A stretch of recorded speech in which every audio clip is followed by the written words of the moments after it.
The massive diplomatic vessel of the Galactic Council hung in Earth's orbit like a silver needle against the black fabric of space. Inside, Ambassador Mark Thompson adjusted his tie for the 10th time, watching Earth through the observation window. 20 years of diplomatic service hadn't prepared him for this moment, humanity's first contact with alien life. "Sir, they're ready for you," said his assistant, Robert, holding a tablet displaying the latest briefing updates. "The alien delegation has docked in Bay 3. Thompson nodded, squaring his shoulders. He had been chosen for this role because of his calm nature and ability to handle unexpected situations. Still, meeting actual aliens was something else entirely. The walk to the meeting chamber felt longer than usual. The ship's corridors, usually bustling with activity, were eerily quiet. Most of the crew had been cleared out, a safety protocol for first contact scenarios. The chamber doors slid open with a soft hiss. Thompson's first thought upon seeing the aliens was that Hollywood had gotten everything wrong. High Counselor Blue, as the translator dubbed them, stood nearly 8 feet tall. Their crystalline body structure caught and reflected light in ways that made them look like living diamonds. The other 3 members of their delegation were similar, though slightly shorter. "Welcome to Earth space," Thompson said, bowing slightly. "We are honored to." He was cut off by a sharp chirping sound. One of the alien delegates had raised what looked like a scanning device. Interesting, the device translated their crystalline vibrations. "Their orbital defenses are primitive, mostly debris tracking systems and basic satellites." Thompson kept his diplomatic smile firmly in place, though his eyes hardened slightly.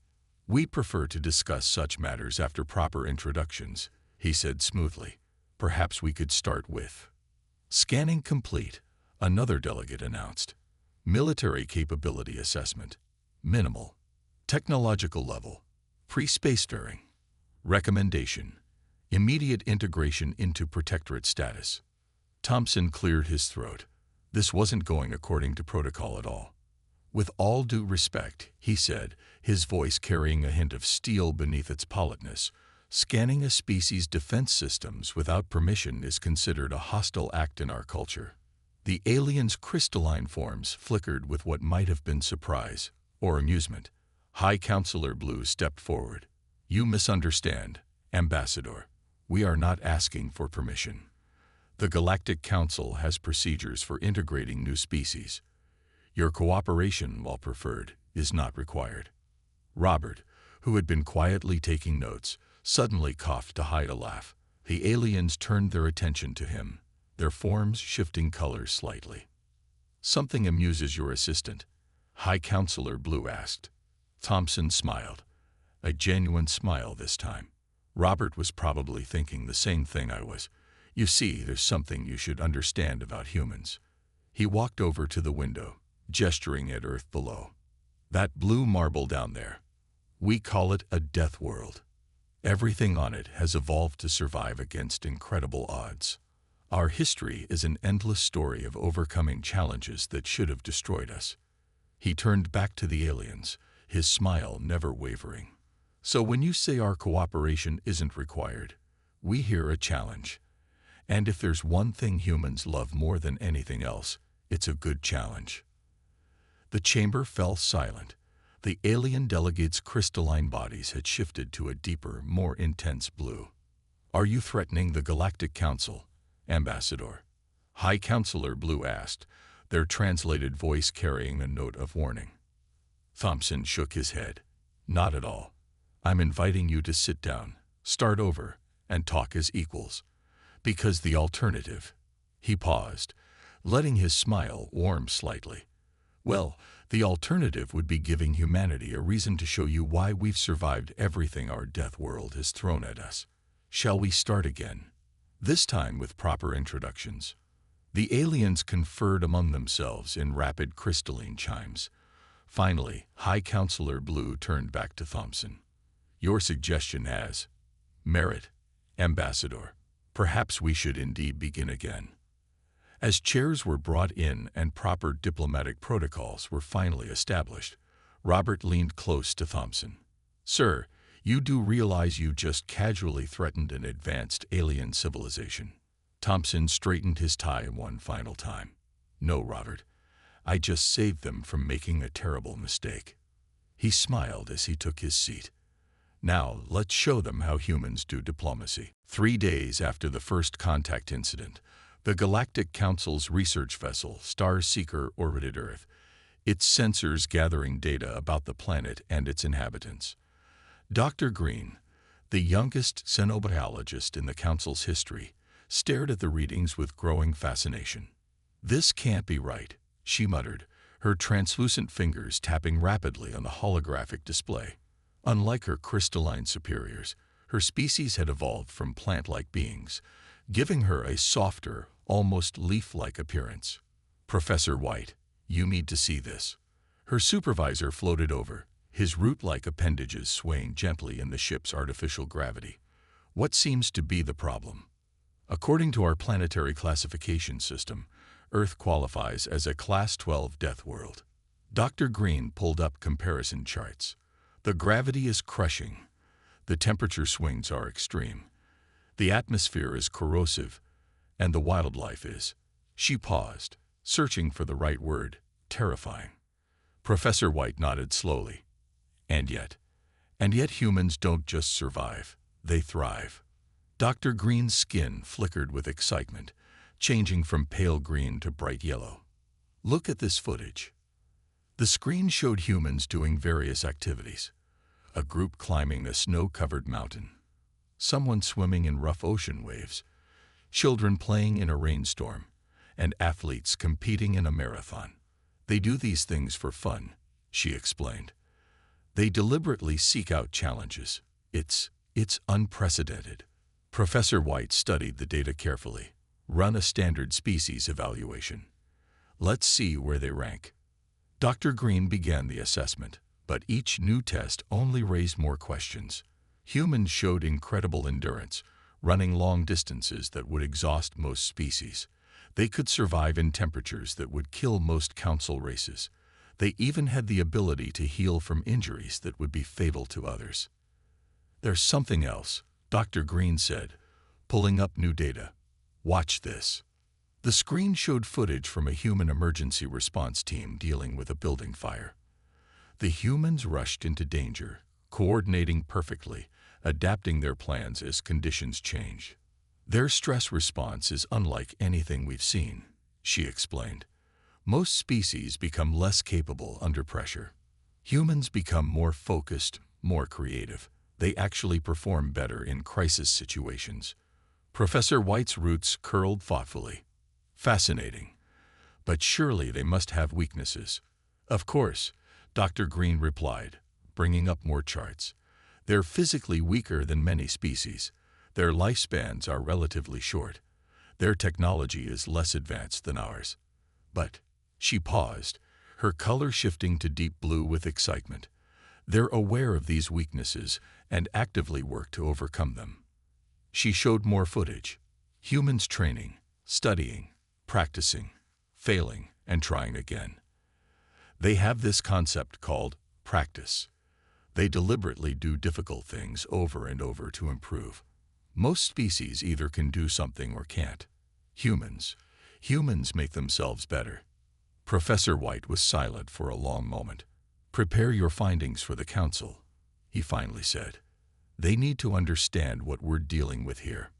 "Sir," Dr. Green's color shifted to a questioning purple. "What do you mean?" "Think about it," he replied. "A species that thrives on death world conditions, actively seeks challenges, and gets stronger under pressure. How do you think they would respond to any attempt to control or subjugate them?" Dr. Green's colors paled as understanding dawned. She quickly began compiling her report, adding a new section titled Recommended Approach to Human Relations. As she worked, she watched more footage of humans going about their daily lives. They seemed so ordinary at first glance, walking around their cities, working their jobs, living their lives. But now she understood the truth. Every human alive was the product of millions of years of evolution on a world that should have killed them. Every human was a survivor, whether they realized it or not. We're going to need a whole new classification system, she muttered to herself, adding final notes to her report. They're not just another species. They're something else entirely. Commander Stone of the Star Dominion sat in his crystalline command chair, his metallic body reflecting the dim light of the bridge. Unlike the diplomatic members of the Galactic Council, the Star Dominion preferred bodies of living metal, better suited for military purposes. Begin the first test, he ordered, his voice carrying the harsh edge of scraped metal. On the view screen, a massive asteroid hurtled toward Earth's outer defense station. The humans had been warned about it just 10 minutes ago. Far too late for a proper evacuation, according to all their calculations. Humans are responding, reported his second-in-command. They're launching mining ships. Stone leaned forward. This wasn't the expected response. The logical action would have been to abandon the station. Instead, 3 retrofitted mining vessels approached the asteroid, their outdated engines straining against the void. What are they doing? Stone wondered aloud. The answer came quickly.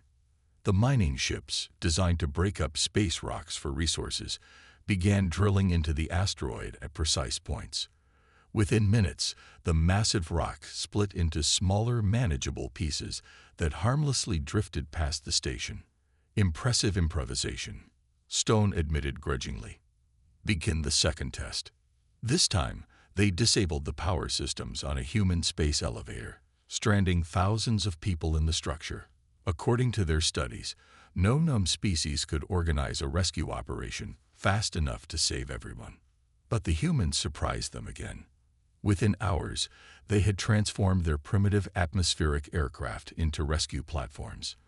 Military jets towed gliding platforms alongside the elevator. Civilian helicopter pilots worked in shifts. Even private citizens with personal aircraft joined the effort. They're not just working together, Stone's analyst noted. They're enjoying it. Look at their communications.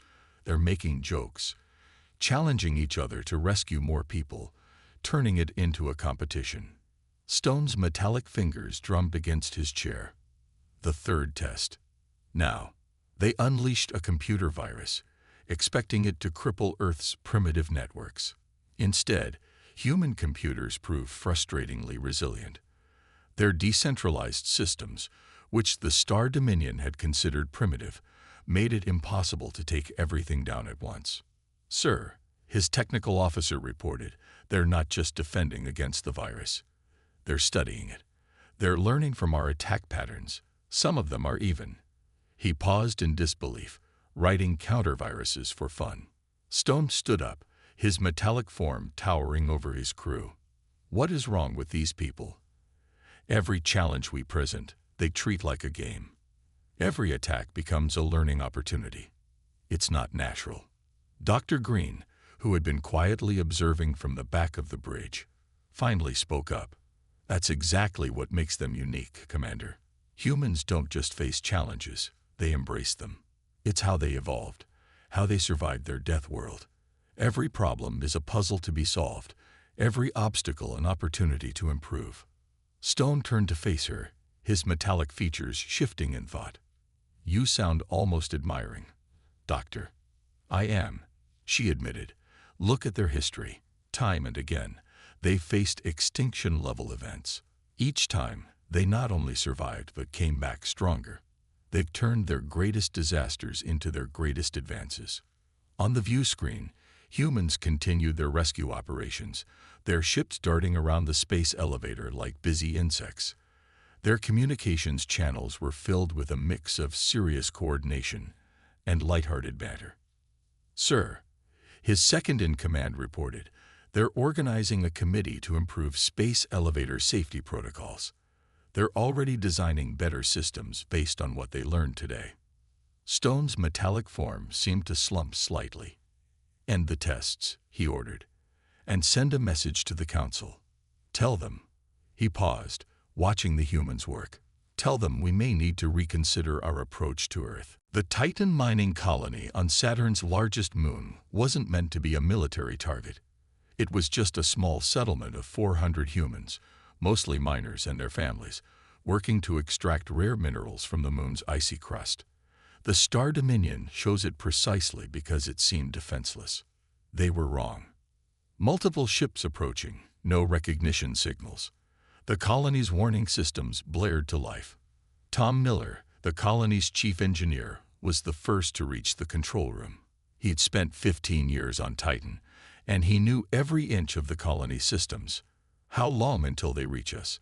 He asked the room's only other occupant, a young technician named Lisa. 20 minutes, maybe less, she replied, her fingers flying over the control panels. They're jamming our communications with Earth. Tom nodded, surprisingly calm. Sound the shelter alarm. Then get me every mechanic and engineer in the colony. The Star Dominion ships expected to find panic when they arrived. Instead, they found silence. The colony's main doors were sealed, and no response came to their demands for surrender. Life signs are scattered throughout the facility, reported one of the metallic soldiers. They appear to be working. Commander Stone, watching from his flagship, frowned. Working on what? His answer came moments later when the first mining drill burst from Titan's surface, directly beneath one of his smaller ships. The massive drill, designed to cut through ice and rock, tore through the ship's hull like paper. Impossible, Stone whispered. They converted their mining equipment into weapons in less than 20 minutes. More surprises followed.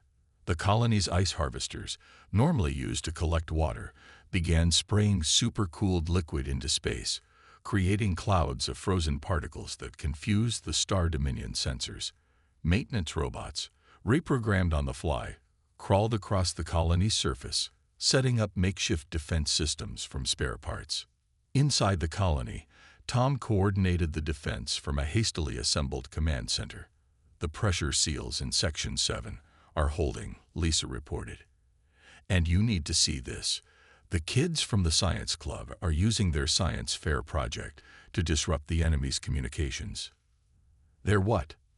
Tom looked at the screen. A group of teenagers had modified their radio telescope project into a jamming device.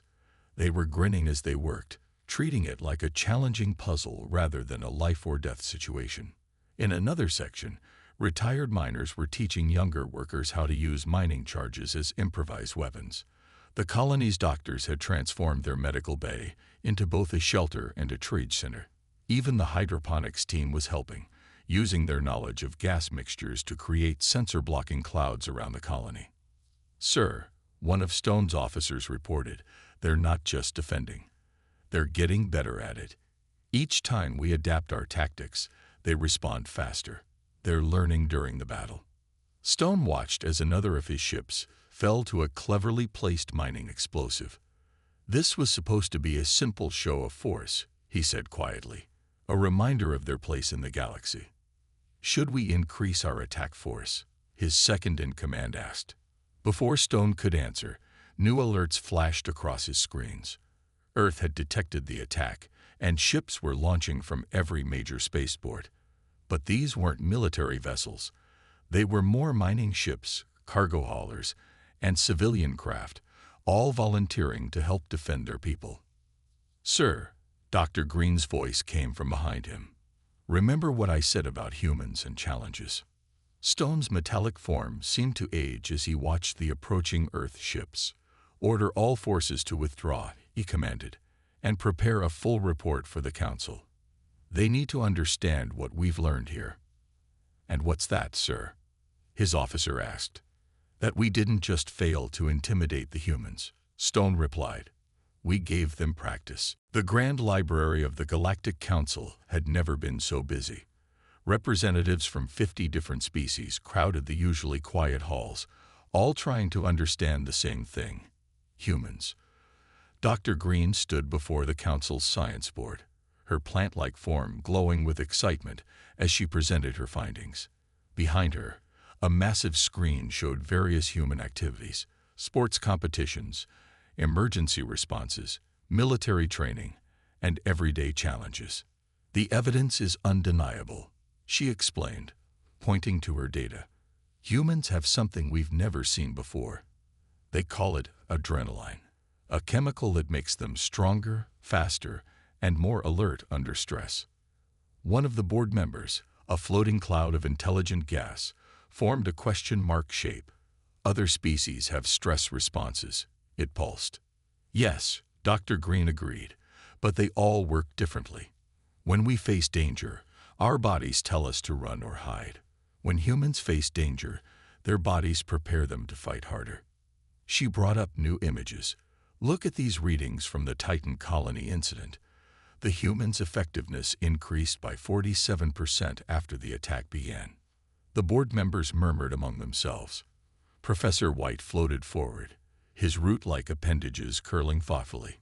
Tell them about the training concept, Dr. Green. She nodded eagerly.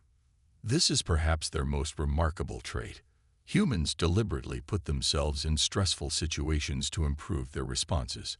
They call it training or practice. She played a video of human firefighters doing drills, soldiers running obstacles courses, and children learning to swim. They simulate dangers in controlled environments, she continued. They do this thousands of times until their responses become automatic. No other known species does this.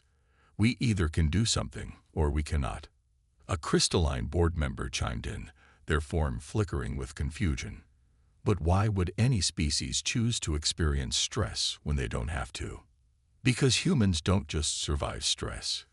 They learn from it. Dr. Green displayed brain scans. Their neural pathways actually grow stronger after facing challenges. They have a saying, "What doesn't kill you makes you stronger." We thought it was just a phrase. It's actually a biological fact for them. She brought up new data from various human sports and competitions. They even turn it into entertainment. These sports of theirs, they're basically training exercises that humans do for fun. They compete to see who can endure the most stress, solve problems the fastest, or adapt to new situations the best. The board watched in silence as she showed clips of marathon runners, chess players, and mountain climbers, all pushing their limits voluntarily. But here's the most important finding, Dr. Green said, her color deepening to a serious blue. Humans don't just get stronger individually. They get stronger as a group.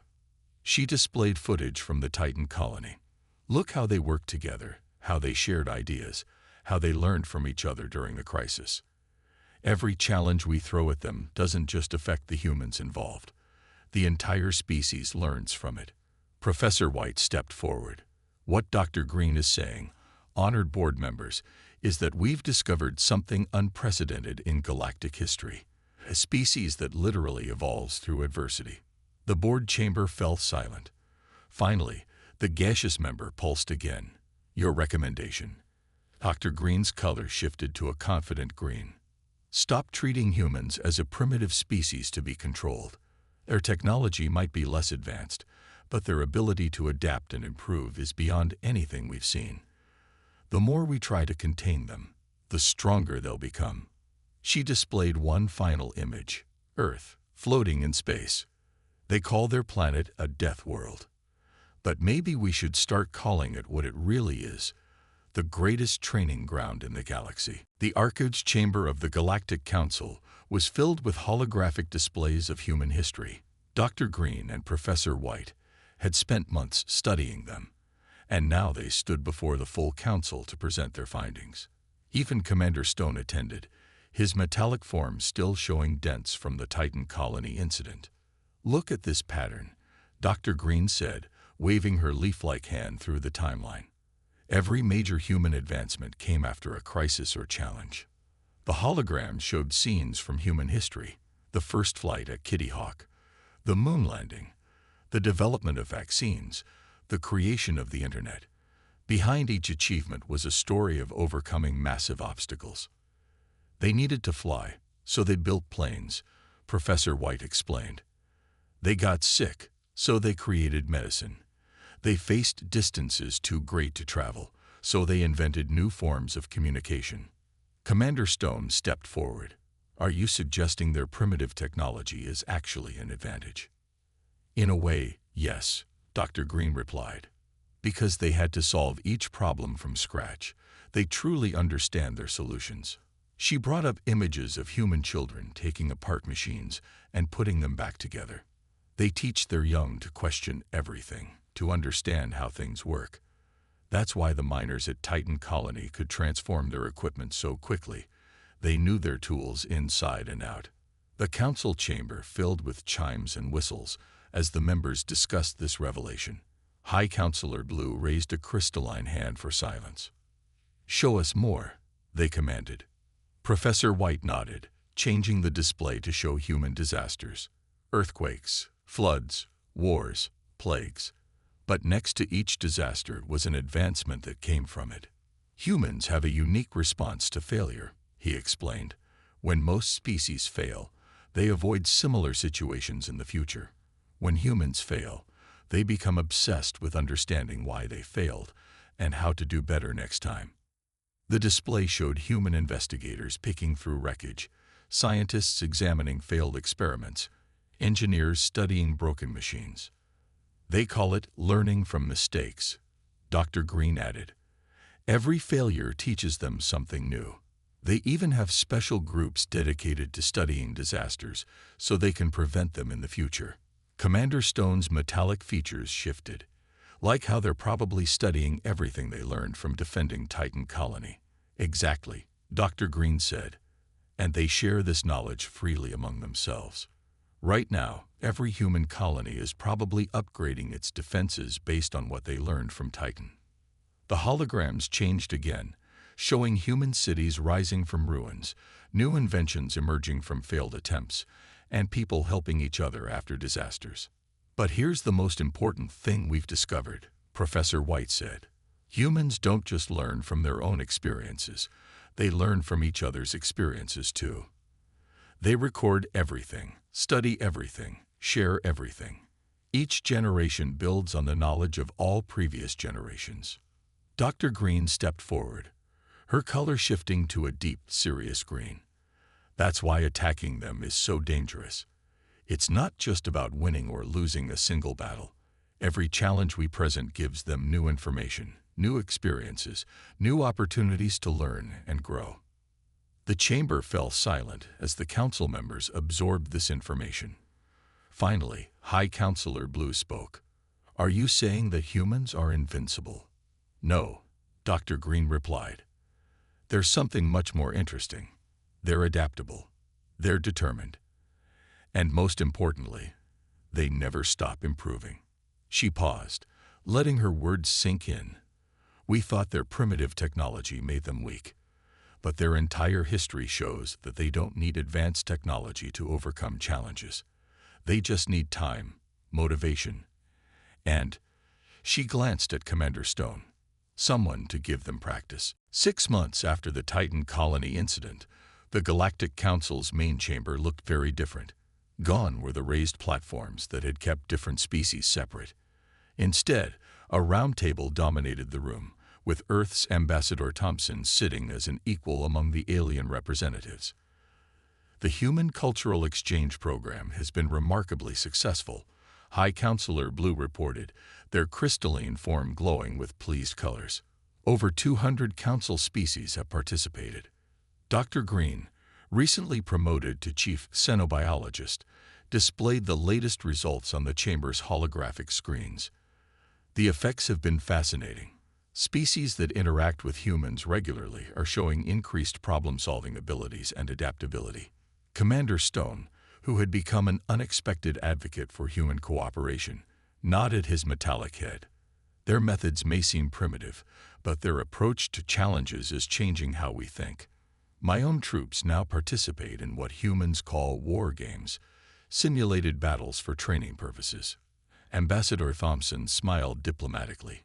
"We're just happy to share what we've learned. Though I must admit, your technology has helped us solve some problems that might have taken us decades to figure out on our own."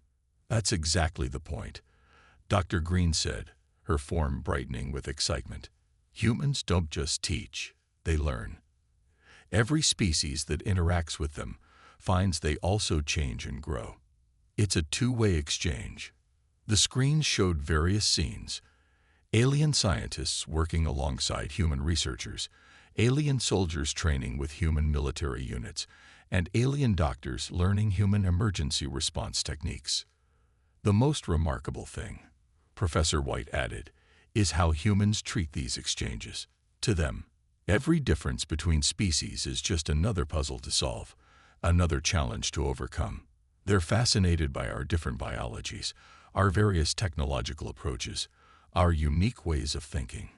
High Counselor Blue raised their crystalline hand. This brings us to today's main order of business. The Council has voted to create a new classification for Earth and humanity. The chamber grew quiet. Ambassador Thompson sat up straighter, adjusting his tie. A gesture the aliens had come to recognize as a sign of heightened attention. Earth will no longer be classified as simply a death world, Blue announced. From today forward, it will be known as the Crucible, the place where strength is forged through adversity. And humanity? Thompson asked. Dr. Green stepped forward, her color shifting to a formal blue. Humans will be classified as adversity adaptive, the only known species that consistently grows stronger through facing challenges. This classification comes with a new diplomatic protocol. She displayed the official document, Protocol 7H. In recognition of humanity's unique developmental pattern, any action taken against human settlements, vessels, or interests must be considered not merely as a tactical decision, but as a training opportunity for the entire species. Aggressive actions against humans will be viewed as actively contributing to their advancement and adaptation. Commander Stone's metallic features shifted into what might have been a smile. In other words, attacking humans is officially recognized as making them stronger. Exactly, Dr. Green agreed. The data is clear. Every challenge humans face, they'd overcome. Every obstacle we present, they learn from. Every attack we launch, they adapt to. The real reason nobody dares to fight humans isn't that they're unbeatable. It's that fighting them only makes them more formidable. Ambassador Thompson listened to the translation of the various alien expressions of agreement, then stood to address the Council. On behalf of humanity, I accept these classifications, though I must warn you. Now that we know we're officially considered a training ground for the galaxy, we might just have to start organizing some interesting challenges for everyone. The chamber filled with the alien equivalent of laughter.